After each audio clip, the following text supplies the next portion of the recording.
Welcome to D six. This is professor Vinod Kumar. Hot టాపిక్గా ఇవాళ మీ ముందుకు రాబోతున్నది D6.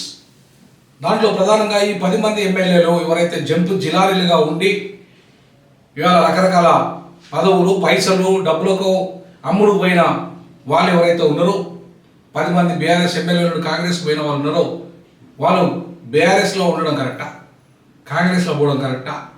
అసలు ప్రజలు ఇచ్చిన తీర్పు ఏంది? ప్రజలు ఎందుకు తీర్పు ఇచ్చిండ్రు? ఏ పార్టీ మేనిఫెస్టో మీద ఇచ్చిండ్రు? ఏ పార్టీలకు జంప్ అయ్యిండ్రు? స్పీకర్ ఇంతవరకు ఎందుకు డిసిషన్ తీసుకోలే? సుప్రీంకోర్టు మొట్టికాయలు వేసేదాకా ఎందుకు ఆగిండ్రు? గతంలో కాంగ్రెస్ పార్టీ కూడా అంటే గతంలో బీఆర్ఎస్ పార్టీ కూడా వాళ్ళు ఇట్లా కాంగ్రెస్ పార్టీ నుండి ఇట్లనే తీసుకున్నది, వాళ్ళకి ఈ రకంగానే చేసింది. అంటే ఏ పార్టీ అయినా అధికారంలోకి వచ్చి తుంగలో తొక్కి ఈ రాజ్యాంగాన్ని తుంగలో వచ్చి చట్టాన్ని తుంగలో పీపుల్స్ రిప్రజెంటేటివ్ యాక్ట్ ఏదైతే ఉందో, ప్రజా ప్రాతినిధ్య చట్టం ఏదైతే ఉందో, ఎన్నికల కమిషన్ ఏదైతే ఉందో, నియమావళి కానీ ప్రజా ప్రాతినిధ్య చట్టం కానీ ఇవేవి కూడా వాళ్ళకు ఏ మాత్రం లెక్క లేకుండా ఒక రాజకీయ పార్టీ మేనిఫెస్టో ప్రజల ముందు మ్యాండేట్గా పెట్టి ఆ మ్యాండేట్ను తిరస్కరించి రాజ్యాంగాన్ని తిరస్కరించి ఈ ఎన్నికల కమిషన్ నియమాలను ఉల్లంఘించి ప్రజాప్రాతినిధ్య చట్టాన్ని ఉల్లంఘించి ఇవాళ ఎవరైతే తమ స్వార్థం కోసము, తమ బిడ్డ టికెట్ కోసము, తమ కొడుకు కోసము, లేదంటే తమ వారసత్వం కోసము, డబ్బుల కోసము, సంపద కోసము, రకరకాల ప్రలోభాల కోసం ఇవాళ మొత్తం రాజకీయ విలువలు లేకుండా రాజకీయ విభజనం చేస్తున్న ఒక మాటలో చెప్పాలంటే వీళ్ళు అసలు రాజకీయాలకు అర్హులా? ఈ రాజకీయాలకు అర్హులైన వాళ్ళైతే తిరిగి నిజంగా చిత్తశుద్ధుడే రాజీనామా చేయాలి, లేదా రాజకీయ వ్యభిచారం చేయాలి.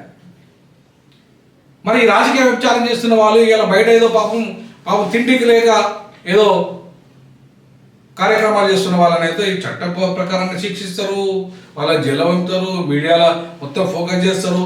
మరి వీళ్ళు అంతకంటే దుర్మార్గులు కదా, అంతకంటే దుర్మార్గులు కదా. ఇవాళ వీళ్ళంతా 1000 కోట్లు పెట్టి, 100 కోట్లు పెట్టి, 50, 100 కోట్లు పెట్టి ప్రజల్ని కొనేసి ఇవాళ మళ్ళీ శుద్ధపూస లెక్కలు చెప్పుకుంటా, శుద్ధపూస వచనాలు చెప్పుకుంటా మేము మా యొక్క నియోజకవర్గ అభివృద్ధి కోసం పోయినాం, లేదంటే మేము ఇలా ప్రజా ప్రయోజనాల దృష్ట్యా పోయినాం, లేదంటే ఇవాళ మేము ప్రజల అభిష్టం మేరకు వాళ్ళు ఏవైతే కోరుకుంటూ మా కార్యకర్తల అభిష్టం మేరకు మేము పార్టీ మారినాం.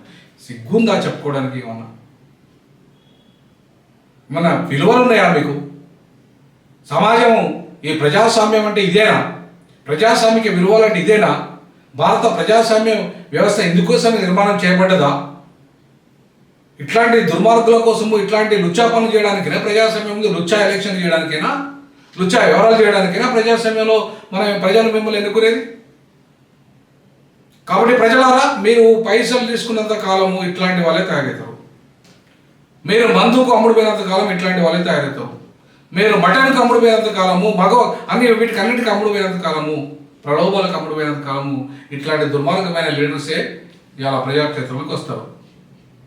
కాబట్టి ఇట్లాంటి వాళ్ళని ఖచ్చితంగా సుప్రీంకోర్టు మొట్టికాయలు వేసింది, నోటీసులు ఇచ్చిండు. ఇప్పుడు స్పీకరు వాటికి ఖచ్చితంగా సుప్రీంకోర్టు త్వరలోనే ఇట్లాంటి రాజకీయాలకి స్వస్తి పలకాల్సిన అవసరం ఉంది.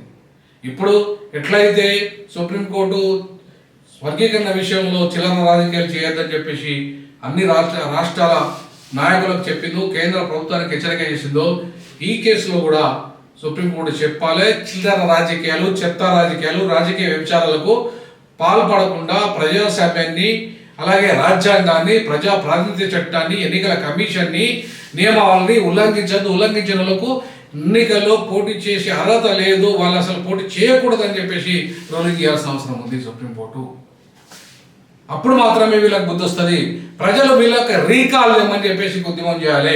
ఇట్లాంటి వాళ్ళు భవిష్యత్తులో పోటీ చేయకుండా ఉండాలని చెప్పేసి ఉద్యమం చేయాల్సిన అవసరం ఉంది ప్రజలు. మరి ఆ దిశగా ప్రజలు ఆలోచిస్తారా?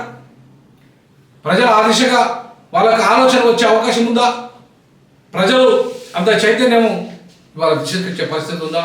రాజకీయ పార్టీలే దుర్మార్గంగా ఇట్లాంటి వాళ్ళని ప్రోత్సహిస్తుంటే, రాజకీయ పార్టీలే ఇవాళ ఎన్నికల కమిషన్ రూల్స్కి విరుద్ధంగా వివరిస్తుంటే, రాజకీయ పార్టీలే ప్రజాస్వామ్యాన్ని కూలి చేస్తుంటే, ప్రజా ప్రాతినిధ్య చట్టాన్ని అవహేళన చేస్తుంటే, రాజకీయ పార్టీలే ఇష్టారాజ్యంగా ప్రజాస్వామ్యాన్ని ఇవాళ కూలిచేస్తుంటే చూస్తూ ఊరుకుందామా ప్రజలారా?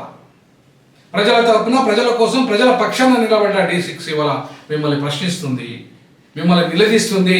ఇట్లాంటి నాయకులే మనకు కావాలా? ఖచ్చితంగా వీళ్ళకి శిక్ష పడాలా వద్దా? మీరు కామెంట్ రూపంలో తెలియజేయండి. ప్రజాక్షేత్రంలో శిక్ష పడాలి, ఇట్లాంటి వాళ్ళు అనర్హులుగా ఉండాలి.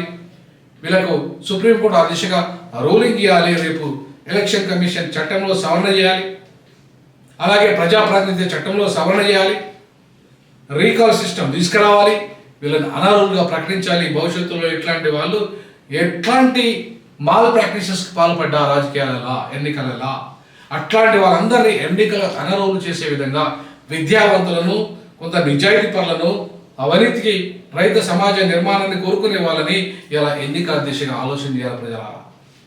ప్రజాస్వామ్యాన్ని పరిరక్షించుకోవాలి ప్రజలారా. రాజకీయ ప్రజాస్వామ్యాన్ని కాపాడుకోవాలి ప్రజలారా. ఈ రాజకీయ వ్యవస్థే దేశంలో ప్రజల యొక్క హక్కులను కాపాడుతుంది. ఈ భారత రాజ్యాంగాన్ని అమలు చేయాల్సింది వాళ్ళే.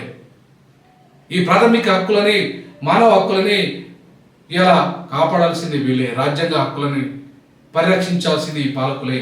అట్లాంటి పాలకులే దుర్మార్గులైతే, అట్లాంటి పాలకులే రాజకీయ విచారులైతే, అట్లాంటి పాలకులకే ఈ రాజ్యాంగం తెలియకపోతే, చట్టం తెలియకపోతే, ఎన్నికల కమిషన్ రూల్స్ తెలియకపోతే మన బతుకులేంటి పరిస్థితి?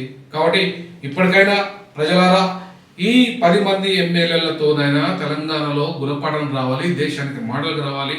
ఆ దిశగా ఇలా సుప్రీంకోర్టు ఒక బలమైన, ఒక అద్భుతమైన రెవల్యూషనరీ తీర్పు వచ్చేటట్టుగా, పిల్లలు శిక్షించేటట్టుగా ఇవాళ రూలింగ్ ఇవ్వాల్సిన అవసరం ఉంది. స్పీకర్ ఆ దిశగా స్పీకర్ ఇవాళ ఆ అధికార పార్టీకి అమ్ముడు పోయేవి, అందులో అధికార పార్టీ టేప్ తట్లే లేకుండా న్యూట్రల్గా ఉండి స్పీకర్ ఆయా రాష్ట్రాలలో వాళ్ళ ప్రజాస్వామ్యాన్ని కాపాడాలి, దేశంలో పార్లమెంట్ స్పీకర్ కూడా కాపాడాలి. ఆ దిశగా అడుగులు వేయాలి. సుప్రీంకోర్టు ఇవాళ సరి చేయాల్సిన అవసరం ఉంది. ఇట్లాంటి రాజకీయ వ్యభిచారులని వాళ్ళకి శిక్ష పడాల్సిన అవసరం ఉందని చెప్పేసి D6 భావిస్తుంది. This is signing up. జై భీమ్, జై భారత రాజ్యాంగము, జై భారత రాజకీయ ప్రజాస్వామ్యం.